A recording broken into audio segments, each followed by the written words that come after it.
ಆತ್ಮೀಯ BA ಪ್ರಥಮ ಪದವಿಯ ವಿದ್ಯಾರ್ಥಿ ಬಂಧುಗಳೇ, ಅದರಲ್ಲಿಯೂ ಐಚ್ಛಿಕ ಕನ್ನಡದ ವಿದ್ಯಾರ್ಥಿಗಳೇ, ಈಗ ನಾನು 3ನೆಯ ಸೆಷನನ್ನು ನಿಮ್ಮ ಮುಂದೆ ಪ್ರಸ್ತುತಪಡಿಸುವನಿದ್ದೇನೆ. ಇದು ಕನ್ನಡ ಸಾಹಿತ್ಯದ ಪ್ರಾಚೀನತೆಯ ಕುರಿತಾದ್ದು. ಕನ್ನಡ ಸಾಹಿತ್ಯದ ಪ್ರಾಚೀನತೆ, ನಾನು ಭಾಷೆಯ ಪ್ರಾಚೀನತೆಯ ಕುರಿತಾಗಿ ಇಲ್ಲಿ ಅಷ್ಟಾಗಿ ಏನು ಹೇಳಕ್ಕೆ ಹೋಗ್ತಿಲ್ಲ. ಲಿಪಿ ರೂಪದಲ್ಲಿ ನಮಗೆ ಲಭ್ಯವಾದಂಥ ಸಾಹಿತ್ಯದ ಕುರಿತಾಗಿ ನಿಮಗೆ ಹೇಳುವನಿದ್ದೇನೆ. ಕ್ರಿಸ್ತಶಕ ಸುಮಾರು 450ರದ ಹಲ್ಮಿಡಿ ಶಾಸನವೇ ಈ ತನಕದಲ್ಲಿ ನಮಗೆ ದೊರೆತ ಮೊಟ್ಟ ಮೊದಲ ಶಾಸನ ಎಂಬುದಾಗಿ ಒಮ್ಮತಾಭಿಪ್ರಾಯಕ್ಕೆ ಬಂದ ಅಂಶವಾಗಿತ್ತು. ಬಹಳ ಎಚ್ಚರದಿಂದ ಈ ಪದ ಬಳಸ್ತೀನಿ. ಮುಂದೆ ನಾನು ಅದನ್ನು ಸ್ಪಷ್ಟಪಡಿಸ್ತೇನೆ. ಕ್ರಿಸ್ತಶಕ ಸುಮಾರು 450ರ ಹಲ್ಮಿಡಿ ಶಾಸನ. ಇದು ನಮಗೆ ಲಭಿಸಿದ ಮೊಟ್ಟ ಮೊದಲ ಶಾಸನ ಅಂತ ನಾವು ಭಾವಿಸಿದ್ದೇವೆ. ಇದಕ್ಕಿಂತಲೂ ಮೊದಲು ಕನ್ನಡದಲ್ಲಿ ಬರಹಗಳು ಅರ್ಥಾತ್ ಸಾಹಿತ್ಯ ಇದ್ದಿರಬೇಕು. ಇಲ್ಲದಿದ್ದಲ್ಲಿ ಇಂಥ ಕ್ರಮಬದ್ಧವಾದ ಬರವಣಿಗೆ ಬರುತ್ತಿರಲಿಲ್ಲ, ಶಾಸನಗಳಲ್ಲಿ ಬರೆಯಲ್ಪಡ್ತಿರಲಿಲ್ಲ ಇತ್ಯಾದಿ ಅಭಿಪ್ರಾಯಗಳನ್ನು ವಿದ್ವಾಂಸರು ನೀಡಿದರು. ಮತ್ತು ಇದಕ್ಕಿಂತಲೂ ಮೊದಲು ಸಾಹಿತ್ಯವು ಇತ್ತು ಎಂಬುದಾಗಿ ಊಹಿಸಿದರು. ಯಾಕೆ ಊಹಿಸಿದರು?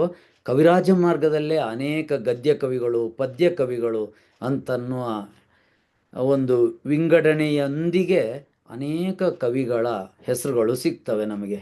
ಆದ್ದರಿಂದ ಇದ್ದಿರ್ಬೋದು. ಆದರೆ ಇಲ್ಲಿಯವರೆಗೆ ಕೃತಿಗಳು ಲಭಿಸದೇ ಇದ್ದದ್ರಿಂದ ಈ ಗೊಂದಲ ಒಂದು ಸ್ವಲ್ಪ ಮಟ್ಟಿಗೆ ಹಾಗೆ ಉಳ್ಕೊಂಡಿದೆ. ಲಭಿಸಿದ ಮೊದಲ ಶಾಸನ ಹಲ್ಮಿಡಿ ಶಾಸನ ಅಂತ ನಮ್ಮ ವಿದ್ವಾಂಸರು ಗುರುತಿಸಿದ್ದಾರೆ. ಪ್ರಸ್ತುತ ಸಂದರ್ಭದಲ್ಲಿ ಗೋವಿಂದ ಪೈ ಅವರ ಒಂದು ಅಭಿಪ್ರಾಯವನ್ನು ಇಲ್ಲಿ ಗಮನಿಸ್ಬೋದು. ಕನ್ನಡದಲ್ಲಿ ಸಾಹಿತ್ಯ ಸಮೃದ್ಧಿ, ಮುಖ್ಯತಃ ಕಾವ್ಯ ಸಮೃದ್ಧಿ ಇಲ್ಲದಿದ್ದರೆ ಶಿಲಾಲೇಖಗಳು ಪದ್ಯ ರೂಪದಲ್ಲಿ ರಚಿಸಲ್ಪಡುತ್ತಿರಲಿಲ್ಲ. ಕಾವ್ಯಬದ್ಧವಾದ ಶಿಲಾಲೇಖಗಳು ಪ್ರಕಟವಾಗಿ ಇರಿಸಲ್ಪಡ್ತಿರಲಿಲ್ಲ. ಯಾಕೆಂತಂದರೆ ಸಾಹಿತ್ಯ ಶೂನ್ಯವಾದ ಭಾಷೆಯಲ್ಲಿ, ಕಾವ್ಯಹೀನವಾದ ಭಾಷೆಯಲ್ಲಿ ಕಾವ್ಯರೂಪಿಯಾದ ಶಿಲಾಲೇಖವೆಂದರೆ ಮೊಲದ ಕೋಡೆ ಸರಿ, ಅಂದರೆ ಇದು ಸಾಧ್ಯವಾಗದು ಅಂತ ಅವರು ಅಭಿಪ್ರಾಯ ಪಡ್ತಾರೆ. ಆಮೇಲೆ ಯಾವೊಂದು ಭಾಷೆಯಲ್ಲಿ ಸಾಹಿತ್ಯವು ಸಾಕಷ್ಟು ಸಮೃದ್ಧವಾಗಿರದ ಮುಂಚೆ ಆ ಭಾಷೆಯಲ್ಲಿ ಶಾಸನಗಳು ರಚಿಸಲ್ಪಡವು. ಅದರಲ್ಲೂ ಪದ್ಯ ಸಾಹಿತ್ಯವು ಬೆಳೆದಿರದ ಮುಂಚೆ ಸಾವಿರಾರು ಮಂದಿಯ ಓದಿಕೆಯ ಬಗ್ಗೆ, ತಿಳುವಳಿಕೆಯ ಬಗ್ಗೆ ಬಯಲಲ್ಲಿ ಬಹಿರಂಗವಾಗಿ ಇರಿಸಲ್ಪಡುವ ಶಿಲಾಲೇಖಗಳು ರಚಿಸಲ್ಪಡವು. ಯಾವೊಂದು ಭಾಷೆಗೆ ನುಡಿತವಿದ್ದರೆ ಸಾಲದು, ಅದರಲ್ಲಿ ಪ್ರೌಢವಲ್ಲದಿದ್ದರೆ ಸಾಕಷ್ಟು ಯೋಗ್ಯವೂ ವಿಸ್ತೃತವೂ ಆದ ಸಾಹಿತ್ಯವಿಲ್ಲದ ಮುಂಚೆ ಅದು ವ್ಯಾಕರಣಬದ್ಧವಾಗದು. ಸಾಹಿತ್ಯವಿದ್ದಿಲ್ಲದ ಮುಂಚೆ ಶಾಸನಗಳು ಹುಟ್ಟಲಾರವು ಎಂದಿಷ್ಟು ಖಂಡಿತ ಎಂಬುದಾಗಿ ಗೋವಿಂದ ಪೈಯರು ಅಭಿಪ್ರಾಯ ಪಡ್ತಾರೆ. ಅವರದ್ದೇ ಮಾತನ್ನು ತಮ್ಮ ಮುಂದೆ ಇಟ್ಟಿದ್ದೇನೆ. ಸಾಹಿತ್ಯ ಚರಿತ್ರೆಯ ಪುಸ್ತಕಗಳು ಈಸ್ ಅವೈಲೇಬಲ್, ಇದು ಸಿಗ್ತವೆ ನಿಮಗೆ. ಸೊ ಗೋವಿಂದ ಪೈಯವರು ಬಹಳ ದೊಡ್ಡ ವಿದ್ವಾಂಸ. ಹಿಂದಿನ ಅವಿಭಜಿತ ದಕ್ಷಿಣ ಕನ್ನಡದ ಮಂಜೇಶ್ವರದ ಬಹಳ ದೊಡ್ಡ ವಿದ್ವಾಂಸ. ಅನೇಕ ಭಾಷೆಗಳನ್ನು ಬಲ್ಲಂಥವರು, ಕನ್ನಡ ಸಾಹಿತ್ಯ ಚರಿತ್ರೆಯ ಕುರಿತಾಗಿ ಬಹಳ ದೊಡ್ಡ ಅಧ್ಯಯನವನ್ನು ಮಾಡಿದಂಥವರು. ಇವರ ಮಾತಿನ ಒಟ್ಟು ಅಭಿಪ್ರಾಯ ಏನು ಅಂತಂದರೆ, ಆ ಹಿಂದೆಯೇ ಸಾಕಷ್ಟು ಸಾಹಿತ್ಯ ಇತ್ತು. ಇಲ್ಲದಿದ್ದಲ್ಲಿ ಶಾಸನಗಳ ರೂಪದಲ್ಲಿ ಸಾರ್ವಜನಿಕ ಸ್ಥಳಗಳಲ್ಲಿ ಒಂದು ಶಾಸನವನ್ನು ರಚಿಸಿ ಇಡುತ್ತಿರಲಿಲ್ಲ ಅಂತ ಅವರು ಅಭಿಪ್ರಾಯ ಪಡ್ತಾರೆ. ಆದರೆ ನಮ್ಮ ಕೈಗೆ ಅಂತಹ ಸಾಹಿತ್ಯವು ಸಿಕ್ಕದ ಹೊರತು ಆ ಬಗ್ಗೆ ನಿರ್ದಿಷ್ಟವಾಗಿ ಏನನ್ನು ಹೇಳುವ ಹಾಗಿಲ್ಲ. ಊಹೆಗಳು ಕೇವಲ ಊಹೆಗಳಾಗಿ ಮಾತ್ರ ಉಳ್ಕೊಳ್ತವೆ. ಸುಮಾರು ಇನ್ನೊಂದು ನೀವು ಇಲ್ಲಿ ಗಮನಿಸಬೇಕಾದಂಥದ್ದಿದೆ. ಸುಮಾರು 18 ವರ್ಷಗಳ ಹಿಂದೆ ವಿಜಯ ಕರ್ನಾಟಕ 19 ಸೆಪ್ಟೆಂಬರ್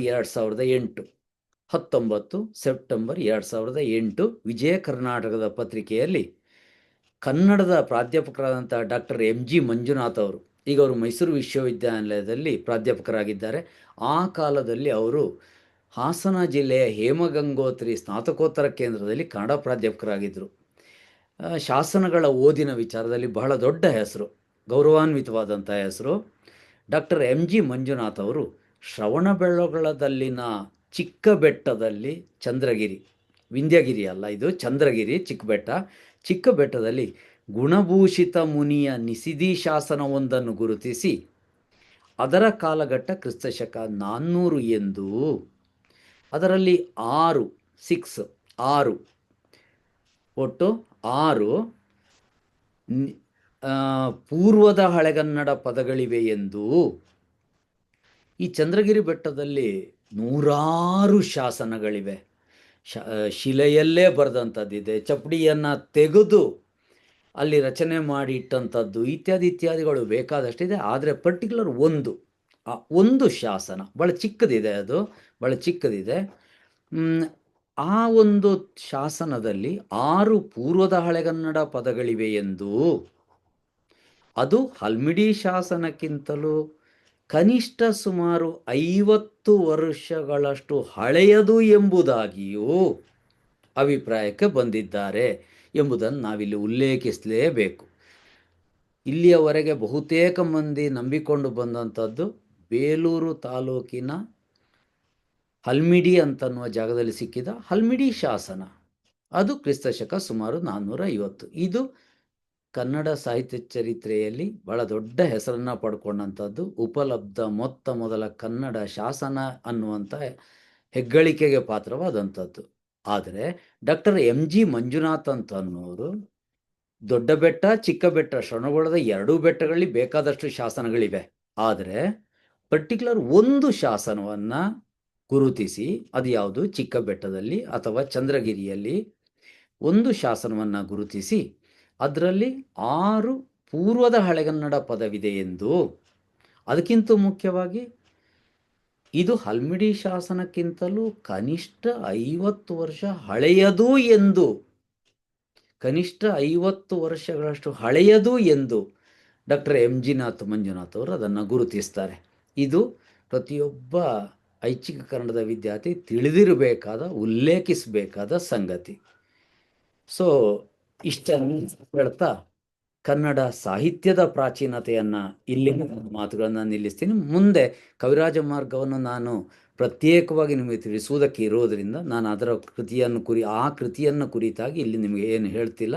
ಮುಂದಿನ ಸೆಷನ್ನಲ್ಲಿ ನಾನು ಕವಿರಾಜ ಮಾರ್ಗದ ಕುರಿತಾಗಿ ನಿಮಗೆ ಹೇಳ್ತೀನಿ. ಉಪಲಬ್ಧ ಮೊದಲ ಕೃತಿ ಎನ್ನುವ ಗೌರವವು 9ನೇ ಶತಮಾನದ ಕವಿರಾಜ ಮಾರ್ಗಕ್ಕೆ ಸಲ್ಲುತ್ತೆ. ಅಲ್ಲಿಂದ ಮುಂದಕ್ಕೆ ಹೋದರೆ ಪಂಪನ ಕೃತಿಗಳು ಬರ್ತವೆ, ಇತ್ಯಾದಿಗಳನ್ನು ಮುಂದಿನ ನನ್ನ ತರಗತಿಯಲ್ಲಿ ನಿಮಗೆ ಪರಿಚಯಿಸಿಕೊಡ್ತೇನೆ. ತಮಗೆಲ್ಲರಿಗೂ ಧನ್ಯವಾದಗಳು.